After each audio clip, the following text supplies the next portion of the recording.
Yes, obviously it's important because we're fighting today to defend our profession. Against European countries, against Mercosur, against the MEKF taxes, and against the unfair competition that Mercosur has brought about. There are also proposals to significantly cut the CAP budget. This will have a major impact on our farms, and that's what we're fighting for today.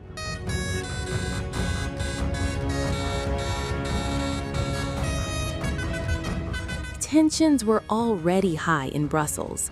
Then came the delay.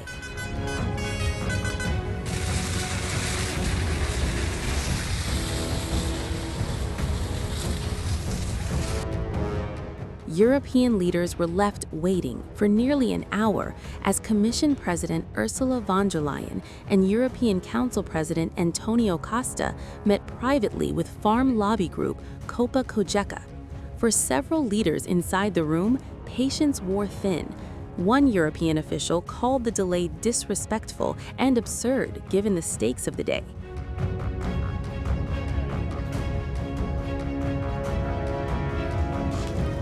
Because this is no ordinary summit, EU leaders are meeting under intense pressure, debating whether to unlock frozen Russian assets to help fund Ukraine's war effort. This European Council comes at a very decisive time. We have one ultimate goal in this European Council, and that is peace for Ukraine, peace with strength. And for that, Ukraine needs to have a secure funding for the next 2 years, the year 26 and 27. It is good that the European Council has committed itself last time that we will close the financing gap of Ukraine for the next 2 years. We're speaking about 137 billion euros that are necessary. It's the estimate, our own estimate, and the estimate of the IMF. And we have committed to cover 2/3 of it, 90 billion euros. I have made two proposals, two options on the table for this funding. One is funding through the EU budget, borrowing against the budget, and the second possibility is the reparations loan. So today we will have the discussions about which one of the two we will use. It will be intensive discussions. For me, the most important part is that at the end of the day, we have secured the funding for Ukraine for the next 2 years. Are you confident that Belgium might agree? Is there enough for them? I totally support Belgium that they insist on having their concerns and worries accommodated. And we are working day and night with Belgium, and I want to thank the Prime Minister for his personal engagement here. It's absolutely understandable, and I support that if we take the reparations loan, the risk has to be shared by all of us. This is a matter of solidarity, a core principle of the European Union. What happens if there is no agreement today on the frozen assets? What happens then? We have to find a solution today. The President of the Council said, and I support him in that, we will not leave the European Council without a solution for the funding for Ukraine for the next 2 years. And the two options, one of them then has to be agreed in the European Council. Good morning and a good day to you. Yes, as you're undoubtedly aware, we are anticipating a particularly busy and demanding Council session today with numerous crucial items on our agenda. When we have the opportunity to engage in discussions about crucial topics like geoeconomics, future enlargements, the long-term financial framework for the European Union, and of course Ukraine. However, please allow me to specifically direct our attention to Ukraine. As you may recall, last October, we collectively made two truly significant and very important decisions. The first of these was to fully immobilize all Russian Federation frozen assets located in Europe. This measure will remain in effect until the war concludes and, crucially, until Russia pays full reparations to Ukraine. We delivered on this crucial commitment last week when the Council officially gave its approval for the long-term immobilization of the Russian frozen assets that are currently held within Europe. The second significant decision we have made is to ensure that the financial needs of Ukraine are fully met for the years 2026 and 2027. And today, our primary focus will be on approving the final form for its delivery and implementation. As you are aware, the Commission has previously presented a range of different options for our consideration. I believe we had a very productive session, especially regarding an initiative that enjoys significant backing within the European Council. And I can assure you that our dedicated efforts on this particular matter will certainly continue throughout the day. Should it become necessary by tomorrow, we will not leave this Council without a definitive decision to fully secure Ukraine's financial needs for both 2026 and 2027. Thank you very much indeed. We will speak again later. Thank you. Well, as you may recall, last October we made the decision to ensure that we meet the financial needs of Ukraine for the years 2026 and 2027. To put this decision into motion is absolutely crucial. It will allow us to significantly increase the pressure on Russia and, at the same time, ensure that Ukraine is placed in the most advantageous position to effectively negotiate a lasting peace agreement. Our primary objective is to ensure, with the utmost urgency, a truly just and lasting peace within Ukraine's borders for the Ukrainian people and for the broader security of the entire European continent. Back in October, we made the crucial decision to guarantee this outcome, and we specifically requested the Commission to put forward a range of potential solutions or options. The Commission then presented us with several viable options, and I must say we've had a very productive collaboration. We've worked exceptionally well together with the Commission on all these important issues, particularly concerning the reparation loans. I would like to take this opportunity to commend the nation of Belgium and its Prime Minister, Mr. Bart de Wever, I must say, for the way he very frankly and openly raised some truly critical legal and technical issues in an exceptionally constructive and helpful manner, and I am pleased to report that the Commission has fully engaged itself to address each and every one of these important issues. And I am quite confident that we will successfully bring this important debate to a conclusion here at this European Council meeting, and that is something I can absolutely assure you of. First, let me state clearly, we will not depart from this Council until a definitive decision has been reached. And furthermore, we absolutely will not endorse any solution whatsoever that fails to guarantee the complete security of Belgium and its people. Good morning to each and every one of you this morning. This is probably the most important and critical European Union summit that we have seen take place since the war initially broke out. Nearly 4 years ago now, in the very same way that we were able to unite for unanimous support for Ukraine. Everything we have done since then, the question is now being tested again. Can we unite to provide long-term economic support, even in a situation where we are hoping that the war is about to come to an end? That is the major question today. No other question can be compared to this one. It is a very significant success that we have already frozen the assets through a decision. They therefore cannot simply go back to Russia. The question then is whether we can also use these Russian assets to finance Ukraine in the long term.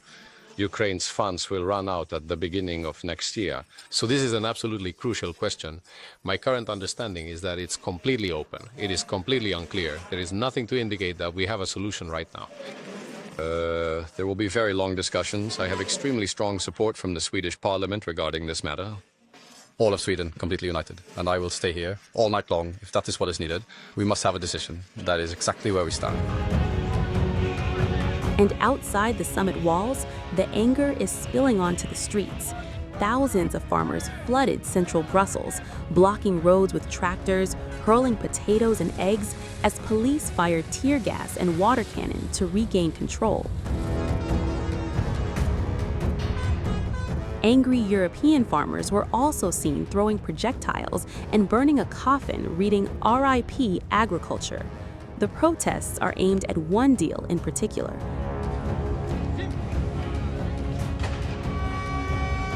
The EU Mercosur Free Trade Agreement, a pact 25 years in the making, designed to eliminate tariffs on nearly all goods traded between Europe and 5 South American nations over 15 years.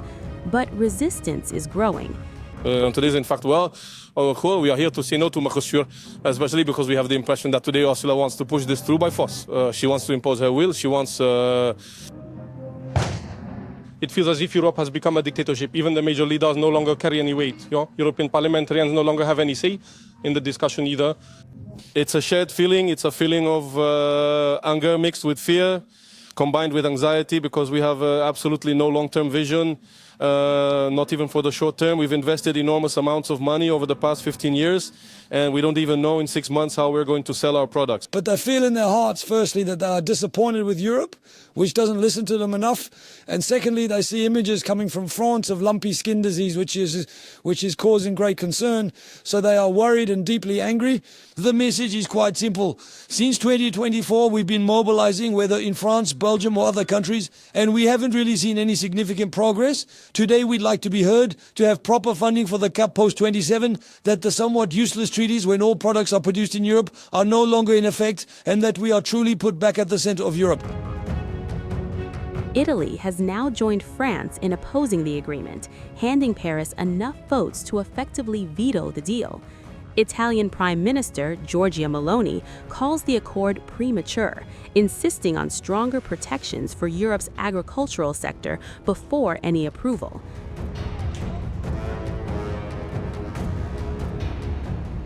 French President Emmanuel Macron is holding firm. He says, "We are not ready. This accord cannot be signed." Macron says multiple countries, including Italy, Poland, Belgium, Austria, and Ireland, support delaying the deal.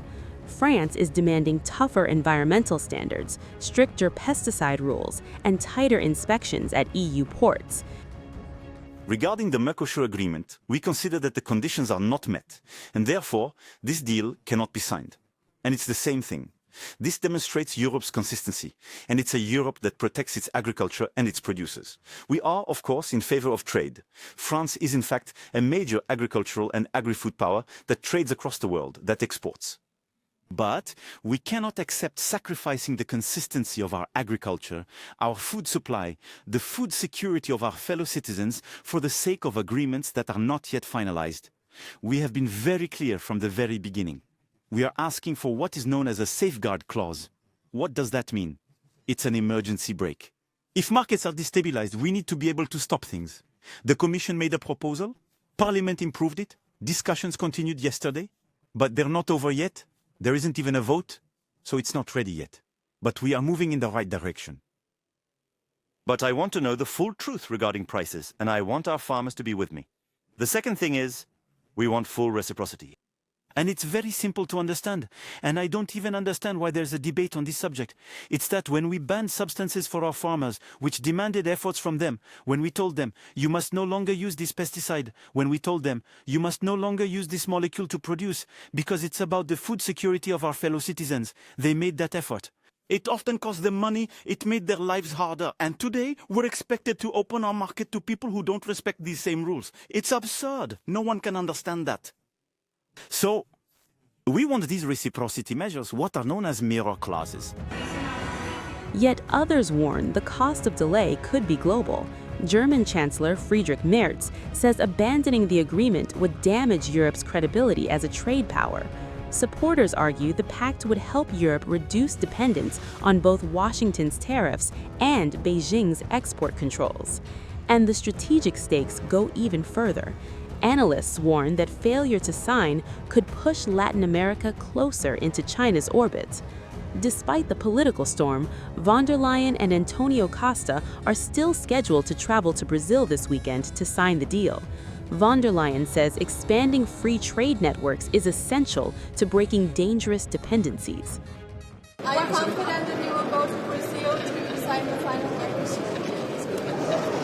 We will also have a discussion on geoeconomics today, and this is a discussion about our vulnerabilities, our competitiveness, our global competitiveness.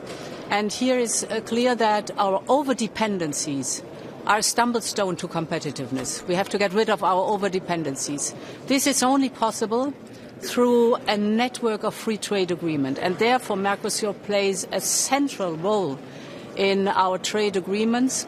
It is potentially a market of 700 million consumers, like-minded countries that want free trade together in Mercosur. So it is of enormous importance that we get the green light for Mercosur and that we can complete the signatures for Mercosur. As farmers protest, as leaders clash, and as Europe weighs its global future, the fate of one of the world's largest trade agreements now hangs on a single weekend. And what happens next could reshape Europe's role far beyond Brussels.